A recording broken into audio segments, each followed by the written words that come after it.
Salut à tous! Des scientifiques en Turquie ont forcé l'ouverture d'une chambre scellée sous Göbekli Tepe, cette colline qui ne devrait même pas exister, libérant un air si froid qu'il brûlait, si métallique qu'il avait un goût étrange. Les instruments se sont mis à dysfonctionner, les boussoles ont vacillé, et ce qu'ils ont découvert à l'intérieur n'aurait jamais dû être vu. Les avertissements gravés dans la pierre. Une fois les couches superficielles dégagées, l'équipe atteignit ce qui ressemblait à un plancher scellé ou à une sorte de voûte sous l'anneau principal. Les dalles de calcaire étaient parfaitement ajustées, comme si elles avaient été placées pour fermer quelque chose en dessous. Lorsque les ouvriers les soulevèrent avec précaution, ils découvrirent des rangées de tablettes plates, posées bord à bord. Chaque pièce avait la même forme, ce qui montrait que tout cela avait été organisé, pas accidentel. On aurait dit que quelqu'un avait construit une archive secrète, puis l'avait enterrée sous le temple lui-même. Au départ, les tablettes semblaient présenter de simples gravures. Des lignes et des formes à peine visibles ornaient leur surface. Mais beaucoup étaient trop érodés pour être lus clairement. Pourtant, au fil du nettoyage, un motif étrange apparut. Certaines gravures avaient été volontairement endommagées. Des visages humains avaient les yeux taillés, et certains symboles étaient coupés en deux. On aurait dit que quelqu'un avait voulu effacer certains détails, tout en laissant le reste intact. Les archéologues écartèrent rapidement l'hypothèse d'une usure naturelle. Ces dégâts étaient intentionnels. En laboratoire, d'autres détails troublants émergèrent. Au microscope, la surface de la pierre montrait une fine couche brillante qui n'aurait pas dû être là. Les tests révélèrent que les tablettes avaient été chauffées 2 fois. Une première pour les durcir et une seconde pour les sceller. Cette deuxième cuisson avait créé une fine pellicule à la surface, presque comme un émail. Selon certains rapports, cela aurait servi à préserver les inscriptions extérieures. Mais d'autres pensaient que le but était plutôt de dissimuler quelque chose à l'intérieur de la pierre. Pour en avoir le cœur net, les techniciens réalisèrent des analyses d'imagerie sur de petits éclats prélevés sur les bords. Les scans révélèrent des marques faibles sous la surface, des formes qui ne correspondaient pas aux gravures plus récentes. Certains linguistes sur place affirmèrent que ces symboles cachés ressemblaient à une écriture très ancienne, proche des signes proto-sumériens. Quelques marques récurrentes semblaient signifier « lier »,« contenir » et « surveiller ». La traduction restait incertaine, mais l'idée qu'un texte plus ancien ait pu être enfermé sous un autre troubla profondément le camp. Un fragment attira particulièrement l'attention. Il montrait une seule silhouette, debout, entre 2 lignes courbes qui évoquaient des rivières. Au-dessus, figurait un mot court, N-E-G-U-L. Certains experts le traduisirent par « les dormeurs d'en dessous ». D'autres rejetèrent cette interprétation, jugée trop spéculative. Mais l'image continua d'alimenter les discussions pendant plusieurs jours. Si cette lecture était correcte, alors ces tablettes n'étaient pas seulement des archives. C'étaient des avertissements laissés par leurs bâtisseurs. L'agencement même des tablettes allait s'avérer crucial plus tard. Leurs motifs répétitifs et leur orientation précise formaient un alignement géométrique qui, une fois cartographié, pointait directement sous l'anneau principal du temple. Des années plus tard, lorsque la technologie de scan s'améliora, ces coordonnées menèrent les scientifiques jusqu'à la voûte enfouie elle-même. À la fin de la semaine, la théorie prenait forme. Les tablettes semblaient contenir 2 niveaux de signification, l'un visible, l'autre dissimulé. Les images extérieures parlaient de culte et d'ordre, mais les marques intérieures évoquaient la peur et la mise en garde. Si ces traductions étaient ne serait-ce qu'en partie exactes, les bâtisseurs de Göbekli Tepe ne célébraient pas leur dieu. Ils avertissaient ceux qui viendraient après eux. Et en relisant les notes de terrain, une idée devint impossible à ignorer. Si les tablettes portaient des avertissements, alors ceux qui les avaient gravés avaient dû cacher ce qu'ils craignaient tout près d'ici. Ces avertissements ne seraient compris que des décennies plus tard, lorsqu'une équipe moderne ouvrirait une chambre enfouie sous le site et découvrirait ce que les anciens avaient tenté de dissimuler pour toujours. Les bâtisseurs qui ne devraient pas exister, mythes, théories et stupeurs. Les archéologues traditionnels affirmaient que Göbekli Tepe avait peut-être été construit par de petits groupes de chasseurs-cueilleurs qui se rassemblaient pour des rituels. Selon eux, cette coopération à des fins religieuses aurait pu pousser les humains à se sédentariser et à fonder les premières communautés. Mais d'autres soulignaient qu'un projet d'une telle ampleur aurait nécessité une planification avancée, une gestion des ressources et un véritable leadership. il était difficile d'imaginer des nomades réussir à organiser soudainement la main-d'œuvre et les compétences nécessaires pour tailler, déplacer et positionner des pierres pouvant peser jusqu'à 50 tonnes. Très vite, d'autres idées commencèrent à émerger. D'après des mythes locaux, bien avant l'histoire écrite, les premiers hommes de pierre auraient bâti des monuments qui touchaient les cieux. Ces légendes parlaient d'êtres ayant vécu avant un grand déluge, disparu après une catastrophe qui aurait bouleversé le monde. Pour certains chercheurs, ce n'était que du folklore, mais pour d'autres, ces récits pouvaient être les échos lointains d'événements réels, survenus bien avant le début de notre histoire connue. Pendant ce temps, des chercheurs étudiant les archives climatiques remarquèrent un autre fait étrange. La construction de Göbekli Tepe coïncidait avec la fin d'une mystérieuse catastrophe mondiale appelée le Dryas récent, vers 10 900 avant notre ère. Les preuves géologiques montrent qu'à cette époque, la Terre avait brusquement replongé dans une ère glaciaire pendant plus d'un millénaire. De nombreuses espèces animales avaient disparu et les premières populations humaines s'étaient effondrées. Certains scientifiques suggérèrent alors que les bâtisseurs de Göbekli Tepe étaient peut-être des survivants de cette catastrophe, reconstruisant leur monde après le froid et le chaos. Puis vinrent les théories plus radicales. Selon des chercheurs marginaux et des amateurs de conspiration, Göbekli Tepe aurait pu être influencé par une civilisation perdue, une culture avancée ayant existé avant le Dryas récent et détruite par ce même événement. D'après eux, cette société mystérieuse aurait transmis son savoir aux bâtisseurs de Göbekli Tepe, expliquant le bond soudain dans les compétences et la technologie observées sur le site. La plupart des universitaires rejetèrent cette idée, mais une question demeurait.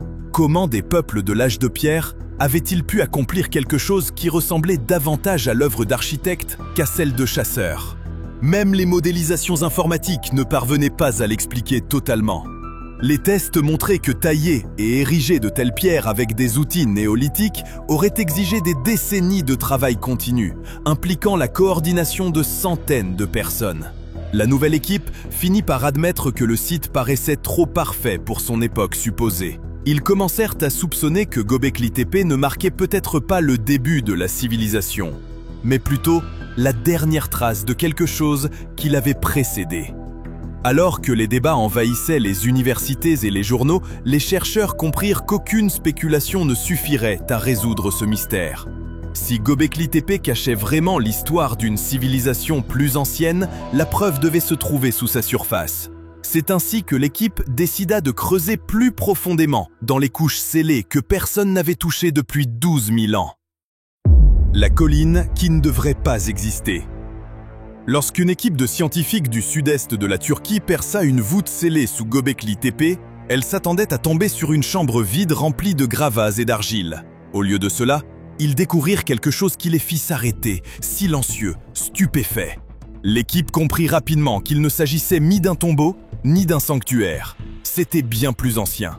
Pour comprendre ce qu'ils venaient de mettre au jour, il faut revenir là où tout a commencé, sur une colline qui n'aurait jamais dû exister. Au début des années 1990, un archéologue allemand nommé Klaus Schmidt arriva dans le sud-est de la Turquie pour réexaminer une colline tranquille que les habitants appelaient Göbekli Tepe, la colline du ventre rond. De loin, elle paraissait banale. Sa surface, sèche et irrégulière, était recouverte de petits blocs de calcaire, de mauvaises herbes et de quelques tessons de poterie. La plupart des chercheurs l'avaient depuis longtemps considérée comme sans intérêt. Des décennies plus tôt, une équipe de l'université de Chicago l'avait brièvement inspectée, avant de conclure qu'il s'agissait d'un simple site funéraire médiéval. Ils avaient pris quelques notes, étiqueté l'endroit, puis n'étaient jamais revenus. Mais Schmidt vit ce que les autres n'avaient pas vu. Pour la plupart, les pierres brisées de Göbekli Tepe ressemblaient à de vieilles tombes. Pour lui, leur forme semblait trop intentionnelle.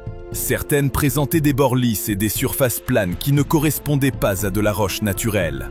Il soupçonna qu'il s'agissait de fragments de structures bien plus grandes, enfouis sous des siècles de terre. Plutôt que de passer son chemin, il décida de creuser plus profondément. Avec une petite équipe, Schmidt commença à dégager la surface avec soin. En quelques jours, ils mirent au jour le sommet d'un immense pilier de calcaire. À mesure que la fouille avançait, le reste du pilier apparut, révélant sa taille impressionnante, plus de 5 mètres de haut. Autour de lui, D'autres piliers formaient un cercle parfait. Chacun était sculpté de figures d'animaux, renards, vautours, serpents, sangliers, et de symboles étranges dont la signification restait inconnue. Les gravures étaient si précises que même les ouvriers expérimentés s'arrêtèrent pour les contempler. Il était évident que ceux qui les avaient réalisées possédaient un savoir-faire et une intention remarquables. Des années après la mort de Schmidt, une nouvelle équipe de scientifiques et d'archéologues reprit l'étude du site, utilisant des équipements modernes pour approfondir les recherches qu'il avait commencées. Leurs travaux prolongèrent ces découvertes et poussèrent l'exploration encore plus loin, poursuivant le mystère qu'il avait laissé derrière lui. Mais cette découverte souleva une question troublante. Pour déterminer l'âge réel du site, l'équipe préleva des échantillons de charbon, d'os et d'autres matières organiques autour des piliers. Ces échantillons furent envoyés en laboratoire pour une datation au radiocarbone, une méthode permettant de mesurer le temps écoulé depuis que la matière vivante a cessé d'absorber du carbone de l'air. Lorsque les résultats arrivèrent, le camp entier resta sans voix. Les échantillons dataient d'environ 9600 avant notre ère, plus de 11 000 ans, plaçant Göbekli Tepe bien avant Stonehenge et la grande pyramide de Gizeh. Cette seule découverte bouleversa à jamais l'archéologie. Selon tout ce que l'on croyait jusque-là, les humains de cette époque étaient encore des chasseurs nomades. Ils n'étaient pas censés construire quoi que ce soit de permanent, encore moins tailler et déplacer des pierres de plus de 50 tonnes. Et pourtant, la preuve était là, devant eux. Une communauté organisée, capable d'un savoir-faire extraordinaire. La nouvelle de la découverte se répandit rapidement, et Göbekli Tepe fut bientôt surnommé le plus ancien temple du monde. Mais plus les chercheurs étudiaient le site, plus ils défiaient la logique. Les outils, les sculptures et la précision du plan ne correspondaient à rien de connu pour cette époque. Rien dans l'histoire ne permettait d'expliquer d'où venait un tel savoir. Certains suggérèrent que la datation pouvait être erronée, tandis que d'autres pensaient que les bâtisseurs avaient peut-être hérité de leur connaissance d'une culture encore plus ancienne, antérieure à l'histoire écrite. Alors que les débats agitaient les universités et les conférences, une question domina bientôt toutes les discussions. Si les chasseurs-cueilleurs n'avaient pas pu construire Göbekli Tepe, alors qui l'avait fait? Cette question allait mener les scientifiques sur un chemin où la frontière entre l'histoire et le mythe allait peu à peu s'effacer, les forçant à remettre en cause tout ce qu'ils pensaient savoir sur l'aube de la civilisation. Le battement sous la pierre. La chambre réagit. L'équipe commença à répertorier chaque gravure et chaque relief à l'intérieur de la chambre. Avant de creuser plus profondément, ils installèrent de nouveaux instruments pour mesurer la température, la densité de l'air et les niveaux de vibration. Pendant les premières heures, tout resta stable. Les relevés étaient normaux, l'air immobile, les murs totalement silencieux. Puis les capteurs commencèrent à se comporter étrangement. D'abord, les détecteurs de vibration enregistrèrent de faibles secousses qui ne correspondaient à aucun mouvement extérieur. Les mesures arrivaient sous forme d'impulsions courtes et régulières, trop précises pour être causées par des pas ou par le vent. Un technicien ajusta la sensibilité, pensant à une erreur. Mais après recalibrage, le motif demeura. Des pulsations lentes et constantes, venant directement dessous les piliers centraux. Quelques instants plus tard, les capteurs de température se mirent à fluctuer. L'air de la chambre se réchauffa près du sol, puis chuta brusquement de plusieurs degrés. Le changement fut si brutal que les boîtiers métalliques des instruments se couvrirent un instant de buée. L'un des chercheurs compara ce phénomène à un battement de cœur vivant, montant et descendant à intervalles irréguliers. Puis faiblement, ils commencèrent à l'entendre aussi. Un bourdonnement doux, résonnant dans toute la pièce. Il n'était pas fort, mais suffisamment profond pour faire vibrer la pierre sous leurs pieds. De la poussière se mit à s'élever des fissures entre les dalles. Elle ne montait pas à cause du vent, mais comme aspirée par un souffle venu d'en dessous. Lorsqu'ils insérèrent une sonde dans l'une de ces fissures, ces capteurs détectèrent une activité électromagnétique. Le signal était faible, mais revenait à intervalles réguliers, tel un code pulsé. Ce schéma ne correspondait à aucun rythme géologique connu. Certains scientifiques pensaient à une réaction magnétique provenant de couches minérales profondes. D'autres, plus inquiets, soupçonnaient qu'une source artificielle en était responsable. Quelque chose qui n'était pas resté inerte, même après 12 000 ans. L'atmosphère dans la chambre changea. L'électricité statique perturba les lumières, provoquant de brèves oscillations sur les parois de pierre. De fines gouttelettes apparurent sur les murs, formant une pellicule métallique qui miroitait sous les lampes. D'après plusieurs techniciens, on aurait dit que la pierre elle-même respirait. À chaque scintillement, les gravures semblaient bouger, leur forme ondulant entre ombre et lumière. La peur commença à gagner l'équipe. Certains y virent de la fatigue ou du stress, mais d'autres refusèrent de rester près des piliers centraux. Les chercheurs principaux tentèrent de calmer le groupe, affirmant que ces vibrations étaient naturelles et que toutes les données seraient vérifiées plus tard en laboratoire. Pourtant, le motif continua, se répétant encore et encore sous le plancher de la chambre. Pour en remonter la source, l'équipe ordonna le retrait contrôlé de la partie centrale du sol. Les ouvriers placèrent leurs outils avec précaution, suivant les jointures où les signaux étaient les plus forts. Lorsque la première dalle se détacha, le bourdonnement s'intensifia et les capteurs atteignirent un dernier pic. Puis soudainement, le son s'arrêta. Quand la poussière retomba, la lumière révéla une ouverture sous la pierre. Une ouverture qui menait encore plus profondément. La descente et la chambre des symboles. L'équipe n'arrivait pas à se défaire de l'idée que les tablettes désignaient quelque chose tout près. Les avertissements parlant de liens et de confinement devaient signifier plus que de simples mots. Ils étaient convaincus que les tablettes n'avaient pas été placées au hasard. Leur position sous l'anneau principal semblait indiquer un point précis, peut-être l'entrée de ce que les bâtisseurs redoutaient.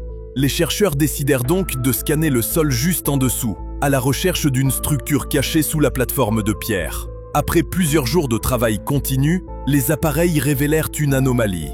Un espace creux enfoui profondément sous l'anneau central. La forme du vide était trop symétrique pour être naturelle. Ses limites étaient lisses, droites et parfaitement mesurées. Quoi qu'il y eût là-dessous, cela avait été construit, pas formé par la nature. L'excavation commença avec une extrême prudence. Chaque couche de terre compactée fut retirée à la main. Et plus ils creusaient, plus la construction semblait intentionnelle. Puis l'un des outils heurta quelque chose de courbé. D'abord, ils crurent à un pan de mur. Mais à mesure que la terre se retirait, un motif régulier apparut. Une série d'incisions, espacées de façon égale, descendant en spirale dans la roche. C'était un escalier. Lorsque leurs lampes éclairèrent les premières marches, le silence tomba. Le passage descendait en parfaite symétrie, s'enfonçant profondément dans la pierre. L'air qui en sortait était froid, métallique, porteur d'une odeur de minéraux et de poussière scellée depuis des millénaires. Certains scientifiques dirent plus tard que ce parfum provenait de roches oxydées, emprisonnées depuis des milliers d'années. Mais d'autres affirmèrent que cet air paraissait étrangement neuf, comme s'il avait attendu d'être libéré. L'équipe s'avança prudemment. Les murs ne portaient aucune gravure, seulement des rainures nettes et régulières, taillées par des outils bien plus précis que ceux connus à l'époque néolithique. À mi-chemin, leur progression s'arrêta. Un mur de briques d'argile scellait le passage inférieur. Chaque brique avait été pressée contre la suivante, formant une structure compacte, presque indestructible. Des capteurs chimiques placés près de la barrière détectèrent bientôt de faibles traces de mercure s'échappant entre les briques. Les résultats furent confirmés au laboratoire le lendemain. Dans certaines cultures anciennes, le mercure servait dans les tombes et les sites sacrés, soit comme barrière spirituelle, soit pour dissuader les intrus. Symbolique ou réel, ce danger révélait une chose certaine. Les bâtisseurs voulaient que ce qui se trouvait en dessous reste intouché. Pendant 2 jours entiers, l'équipe travailla à retirer les briques sans provoquer d'effondrement. Lorsque la dernière couche céda, l'air enfermé dans la chambre s'échappa dans un sifflement. Il était plus froid que prévu, et si dense qu'il fit se couvrir de buée les lentilles des instruments. L'odeur était âcre, inconnue, un mélange de métal et de terre. Un instant, les chercheurs restèrent figés, conscients de respirer un air emprisonné depuis plus de 10 000 ans. Quand ils braquèrent leurs lampes vers le bas, ils découvrirent une chambre creusée dans la roche brute. Les murs formaient des cercles parfaits, polis comme si une main humaine les avait lissés. Des dizaines de gravures couvraient la pierre. Spirales, soleil, empreintes de mains, mais toutes orientées vers le sol, pointant vers le bas au lieu de l'extérieur. Le spectacle glaça l'assemblée. Cela ne ressemblait pas à un acte de culte, mais à un geste de soumission. Au centre de la salle se dressaient 2 grands piliers en forme de T, encore plus imposants que ceux à la surface. Ils étaient couverts de fines lignes entrecroisées, gravées du bas jusqu'au sommet. Une fois cartographiées numériquement, ces lignes formaient un motif précis, correspondant à l'agencement des constellations telles qu'elles apparaissaient vers 10 950 avant notre ère. Le début du Dryas récent, cette brusque ère glaciaire qui avait ravagé les premières sociétés humaines. La précision de l'alignement ne laissait aucun doute. Les bâtisseurs avaient gravé le ciel à l'instant même où la catastrophe avait frappé. Certains scientifiques pensèrent que la chambre servait à commémorer cet événement, le jour où le monde avait changé. D'autres allèrent plus loin. Les gravures, l'escalier scellé et la barrière de Mercure semblaient être des avertissements. Plusieurs experts avancèrent que les habitants de Göbekli Tepe avaient pu construire cette chambre comme une sorte de coffre, destiné à enfermer ou à protéger quelque chose de trop dangereux pour rester à l'air libre. Selon des témoignages non confirmés de travailleurs locaux, certaines gravures luisaient faiblement lorsqu'elles étaient humides, comme recouvertes d'un minéral réfléchissant. Les parois semblaient s'animer sous la lumière, donnant l'impression que les symboles eux-mêmes réagissaient. Les membres de l'équipe décrivirent cette expérience comme profondément dérangeante, notant que toute la structure paraissait défensive, pas décorative. Chaque élément de cette découverte, les gravures tournées vers le sol, la barrière de Mercure, l'architecture même, menait à une seule conclusion. Les bâtisseurs n'honoraient pas quelque chose, ils l'enfermaient. Ce que l'équipe ignorait encore, c'est que cette chambre n'était que l'enveloppe supérieure d'une voûte bien plus ancienne, creusée directement dans le roc en dessous. Un long silence s'installa. Ils savaient qu'ils étaient les premiers êtres humains à pénétrer cet endroit depuis l'âge glaciaire. Et lorsque la lumière de leur lampe balaya le sol de pierre, ils virent, sous les deux piliers, une couche gravée différente du reste de la salle. Ce qu'ils allaient découvrir là-dessous remettrait en question tout ce que l'on pensait savoir sur l'histoire de l'humanité, et révélerait que Göbekli Tepe n'avait peut-être pas été construit pour honorer les dieux, mais pour les contenir. La traduction, le premier avertissement de l'humanité. Une fois la voûte refermée, les scientifiques commencèrent à étudier les enregistrements et les photos prises à l'intérieur. Sur les parois métalliques et autour de la plateforme, on distinguait des lignes de symboles gravées avant la fermeture finale. Les marques étaient peu profondes, mais clairement intentionnelles. Elles apparaissaient à la fois sur les panneaux et sur la pierre environnante, répétées par groupes courts. Au début, cela ressemblait à de simples griffures, mais, éclairées de côté, elles formaient un motif, une langue jamais observée auparavant. Les linguistes comparèrent ces formes aux premières écritures proto-sumériennes et anatoliennes. Les ressemblances étaient indéniables. Après plusieurs semaines d'analyse, 3 phrases nettes émergèrent du chaos. « Nous avons scellé ce qui appelait d'en dessous. Il a répondu à travers la pierre. Nous avons brisé la terre pour le réduire au silence. » Ces mots n'étaient ni des prières, ni des mythes. C'étaient des témoignages. Les bâtisseurs avaient décrit exactement ce qu'ils avaient fait. Et pourquoi? Ils avaient trouvé quelque chose venu des profondeurs, quelque chose qui produisait du son, du gaz ou de l'énergie, et ils l'avaient enfermé dans la voûte pour l'empêcher de se propager. Les expressions « appelaient » et « répondaient à travers la pierre » laissaient penser que la matière réagissait aux vibrations ou à la chaleur, dégageant peut-être une forme d'énergie ou une réaction chimique qui les avait terrifiés. Les preuves recueillies dans la chambre confirmaient cette idée. Les corps brûlés, la résine fondue, les couches chimiques et les méthodes d'isolation pointaient toutes vers la même conclusion. Les bâtisseurs de Göbekli Tepe ne pratiquaient pas un rituel. Ils effectuaient un confinement. Ils avaient découvert une substance dangereuse après le grand bouleversement climatique connu sous le nom de Dryas récent. Il pouvait s'agir d'un gaz toxique, d'un minéral étrange ou d'un composé biologique réagissant à l'air. Quelle qu'en soit la nature, ils ne pouvaient pas la détruire. Alors, ils l'avaient enterrée. En cherchant à la sceller, beaucoup périrent. Leur corps s'était soudé aux parois métalliques sous l'effet de la chaleur. Les survivants utilisèrent tout ce qu'ils savaient. Le feu, la résine, le mercure, pour fermer la chambre et en retirer l'air. Puis ils bâtirent Göbekli Tepe par-dessus, recouvrant la voûte de couches de pierre, afin que plus jamais personne ne creuse à cet endroit. Pour eux, ce n'était pas un acte sacré, c'était une question de survie. Si cette interprétation est correcte, alors Göbekli Tepe n'est pas le premier temple de la Terre. C'est le premier site de confinement de l'humanité. Cela prouve qu'il y a 12 000 ans, les hommes comprenaient déjà la chimie, la pression et l'isolation.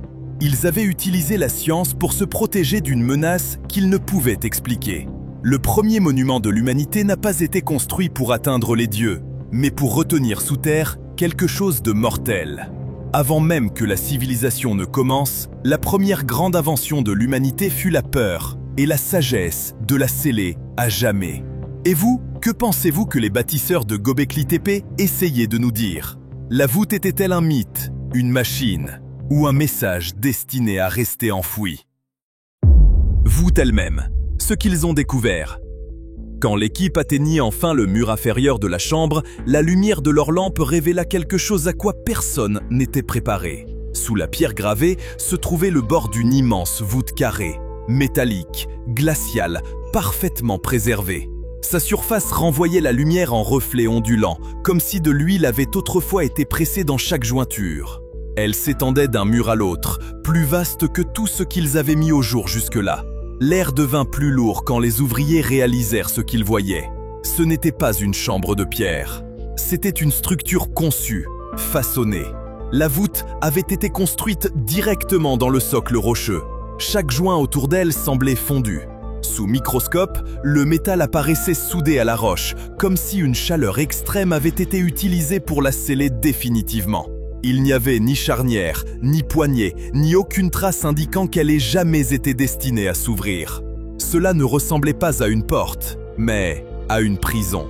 Des symboles parcouraient sa surface en sillon profond, formant une spirale vers le centre, où deux mains ouvertes entouraient un carré rempli de silhouettes humaines en chute libre.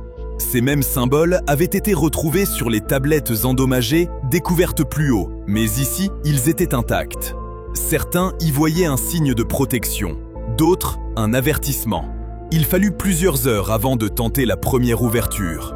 Les forêts diamantées crissèrent contre le métal sans laisser la moindre marque. Le bruit résonnait dans la chambre, comme si quelque chose de vivant était pris au piège dans les murs. Lorsque l'équipe passa à la lance thermique, l'air se chargea de fumée et de poussière brûlante. Après des heures d'efforts constants, le joint finit par céder. Un grondement sourd monta des profondeurs, suivi d'un souffle d'air si froid et si fétide qu'il força tout le monde à reculer. L'odeur leur brûla la gorge et laissa un goût métallique dans la bouche. Personne ne parla, jusqu'à ce que le chercheur principal donne enfin l'ordre de continuer. Une caméra sonde fut descendue dans l'ouverture. Les premières images étaient floues, mais quand la lentille s'ajusta, le silence tomba. La voûte était bien plus vaste qu'il ne l'avait imaginé. Une chambre carrée, creuse, bordée de panneaux métalliques qui émettaient une faible lueur sous les projecteurs. Les murs étaient recouverts d'une couche noire semblable à du goudron. L'analyse révéla plus tard qu'il s'agissait d'un mélange de bitume, de mercure et de poudre métallique. Des substances parfois utilisées séparément dans les rituels anciens, mais jamais combinées ainsi. Ensemble, elles formaient une barrière chimique mortelle, capable de tuer les bactéries et d'étouffer l'air. Les bâtisseurs ne cherchaient pas à préserver quelque chose. Ils voulaient l'isoler. À mesure que la caméra tournait, des formes apparurent le long des murs. D'abord, elles ressemblaient à des gravures humaines. Mais en zoomant, la vérité se révéla. Ces formes n'étaient pas sculptées, elles étaient brûlées. La surface portait des traces de carbone et de calcium fusionnés au métal. Sous lumière ultraviolette, les contours luisaient faiblement, dessinant des silhouettes humaines tordues, aplaties, fondues dans la paroi. Ce n'étaient pas des sculptures, c'étaient des gens. Ceux qui se trouvaient dans la voûte au moment de la fermeture étaient morts instantanément, leur corps soudé au métal par la chaleur. La voûte n'avait pas seulement enfermé quelque chose de dangereux, elle avait consumé ceux qui avaient tenté de le contenir. Au centre de la salle se dressait une plateforme de pierre surélevée. Elle était recouverte d'une couche de résine sombre durcie, entrecroisée de restes de cordes brûlées. On aurait dit que quelque chose y avait été attaché, puis incendié. Les échantillons de résine révélèrent un mélange d'huile végétale et d'oxyde métallique, des composés qui s'enflamment au contact de l'air. Les scientifiques comprirent qu'il s'agissait d'un produit d'étanchéité conçu pour brûler tout l'oxygène de la voûte avant sa fermeture. En l'ouvrant, cette même substance avait réagi à nouveau, libérant un gaz glacial qui avait envahi la chambre. Le froid qu'ils ressentaient n'avait rien de surnaturel. C'était la même réaction chimique, rejouée après 12 000 ans. La caméra s'approcha de la plateforme. À côté, se tenait une statue humaine, figée dans une posture de douleur, la bouche grande ouverte dans un cri muet, les mains levées vers le plafond. La surface brillait sous la lumière, luisante d'un épais résidu noir coulant sur sa poitrine pour s'accumuler à ses pieds. Le réalisme était troublant. Sous la pierre, on distinguait de fines veines, presque translucides. L'un des chercheurs murmura qu'elle semblait fraîchement sculptée, comme si la pierre venait à peine de refroidir. La statue avait été placée là après la fermeture, un avertissement, gravé par ceux qui avaient survécu. Elle montrait ce qui arrivait à quiconque oserait déranger ceux qui dormaient en dessous. Puis le signal vacilla. L'image sur le moniteur se déforma pendant plusieurs secondes. Une ombre glissa sur le mur du fond, comme une silhouette se mouvant derrière la caméra. L'opérateur affirma que c'était une interférence, mais les capteurs de température recommencèrent à chuter. Une vibration lente parcourut le sol, rythmée, régulière, presque comme un battement de cœur. Elle dura près d'1 minute avant de s'éteindre. Les chercheurs parlèrent d'une simple égalisation de pression, mais l'enregistrement sonore captait autre chose. Un bourdonnement grave, montant et descendant comme une pulsation, avant de s'interrompre brusquement. Quand la caméra fut remontée, elle était couverte d'un film huileux. Sous la lumière ultraviolette, le résidu scintilla avant de se dissoudre entièrement. L'échantillon prélevé se désagrégea avant même d'être analysé. Sa structure moléculaire semblait organique, mais contenait des traces métalliques inconnues de tout composé répertorié. Au matin, plusieurs membres de l'équipe refusèrent de redescendre. Ils affirmaient avoir entendu dans la nuit de faibles coups venant de l'intérieur de la voûte. Lents, réguliers, comme si quelque chose sous le métal répondait. Les outils s'étaient oxydés en quelques heures. Les batteries se vidaient en quelques minutes. Les lumières vacillaient à chaque pas trop proche du mur. Qu'il s'agisse d'interférences électriques ou d'autre chose, personne ne protesta lorsque le chef d'équipe ordonna de refermer la voûte.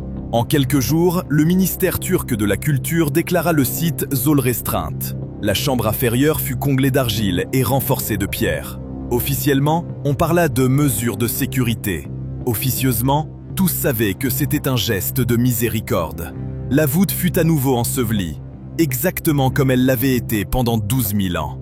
N'oubliez pas le pouce en l'air si la vidéo vous a plu. Et surtout, abonnez-vous et activez la cloche des notifications.